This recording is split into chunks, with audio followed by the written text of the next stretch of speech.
হরে কৃষ্ণ, রাধে রাধে। সুধী কৃষ্ণ ভক্ত, গৌর ভক্ত, হরিভক্ত, আমার মা সকল, বাবা সকল, প্রত্যেকের চরণে আমার সশ্রদ্ধ প্রণাম। তো আজকে আপনাদেরকে জানাবো যে শ্যামকুণ্ড এবং রাধাকুণ্ড কিভাবে সৃষ্টি হলো। তার আগেই বলবো, যেনারা আমার চ্যানেলটি সাবস্ক্রাইব করে আমার ছোট্ট বড় ভিডিওগুলো দেখছেন, প্রত্যেকের সশ্রদ্ধ প্রণাম আর অনেক অনেক ভালোবাসা, অভিনন্দন। আর যেনারা আমার চ্যানেলে নতুন করে এসেছেন, নতুন করে ভিডিও দেখছেন, তেনাদেরকে বলবো দয়া করে আমার চ্যানেলটি সাবস্ক্রাইব করে আমার ছোট্ট বড় ভিডিওগুলো দেখুন। যদি চ্যানেলের ভিডিও ভালো লাগে অবশ্যই লাইক, শেয়ার আর কমেন্ট করে পাশে থাকবেন।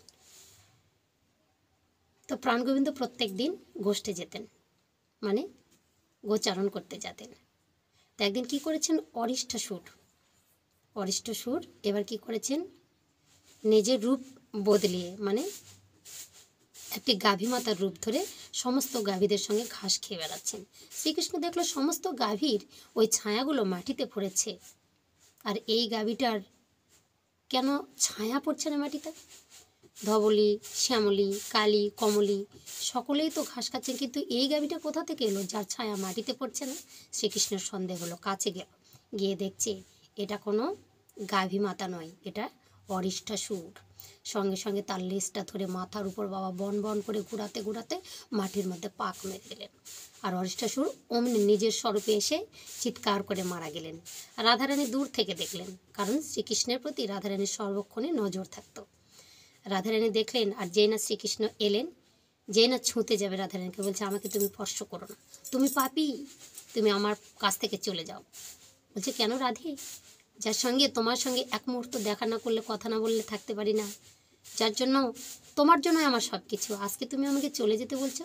বলছে তুমি পাপী। বলছে কেন?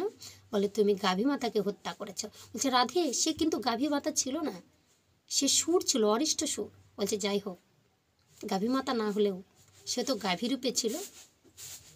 আমি আগেই বলেছি, সাজগোজ ইলাক পোশাকেও, মানে ভক্ত যদি না হয়, ভক্তের রূপও যদি, আচরণও যদি করি, তবুও কিন্তু ভক্ত বলা যায়। মানুষের মনে ঢুকে বলা যায় না যে কে কখন ভক্ত হবে। ভক্তি যে কোনো সময় উদয় হতে পারে। গাভীর রূপ তো ধারণ করেছে, তাকে তুমি হত্যা করেছো, এর জন্য তুমি 12 বছর আমাকে স্পর্শ করতে পারবে না। বলছে রাধে দয়া করো, আমি ভুল করেছি, আমাকে কি করলে আমি উদ্ধার পাবো? বলছে তোমাকে 13 তীর্থ ভ্রমণ করে, স্নান করে ঘুরতে হবে তোমাকে, তাহলে তোমার পাপ মুছে যাবে, সেদিন তুমি আমাকে স্পর্শ করতে পারবে। শ্রীকৃষ্ণ বলছে তথাস্তু, তাই করব। বলছে আচ্ছা রাধে, যদি আমি 13টা তীর্থ একত্রিত করতে পারি, সেখানে যদি স্নান করি, তাহলে আমি উদ্ধার পাবো? রাধারানী বলছে অবশ্যই। শ্রীকৃষ্ণ কী করলেন, নিজের বাঁশুরি দিয়ে সেখানে একটি গর্ত খনন করলেন, আর সমস্ত তীর্থকে সেখানে আহ্বান করলেন। শ্রীকৃষ্ণের ডাকে সমস্ত তীর্থ সেখানে এসে উপস্থিত হলেন, আর সকল জলগুলো ওই শ্যামকুণ্ড, সেই কুণ্ডটির নাম, গর্তটির নাম শ্যামকুণ্ড হলো, কারণ শ্রীকৃষ্ণর বাঁশি দিয়ে ওই গর্তটা খোঁড়া হয়েছিল। আর সেখানে শ্রীকৃষ্ণ ডুব মারলেন।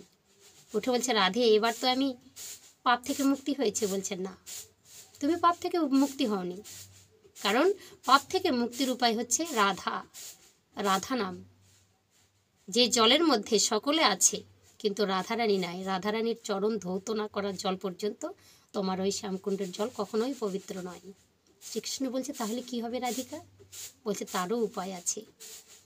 সঙ্গে সঙ্গে রাধারানী আমার কি করলেন, বাম হাতের কঙ্কন দিয়ে একটা দাগ মারলেন, সেখানে একটা ছোট্ট কুম্ভের সৃষ্টি হলো।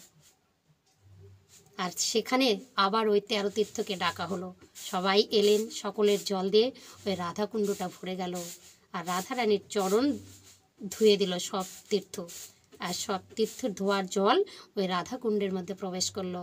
তখন সেই প্রাণগোবিন্দ সেখান থেকে স্নান করলেন। রাধারানী ক্ষমা করে দিলেন, বলছে আমি ভিন্ন তুমি কখনো উদ্ধার হতে পারো না। শ্রীকৃষ্ণের খনন করা গর্ত হলো শ্যামকুণ্ড, আর সেই থেকে রাধারানীর কঙ্কন দিয়ে যে গর্তটা খুললো, সেটাই হচ্ছে রাধাকুণ্ড। সেখানে সমস্ত তীর্থ বর্তমান আছে। রাধাকুণ্ডেতে স্নান করে কোনো মনোবাসনা যদি আপনারা করে আসেন, অবশ্যই পূর্ণ হবে। রাধে রাধে। প্রেম সে বলো রাধারানী কি জয়।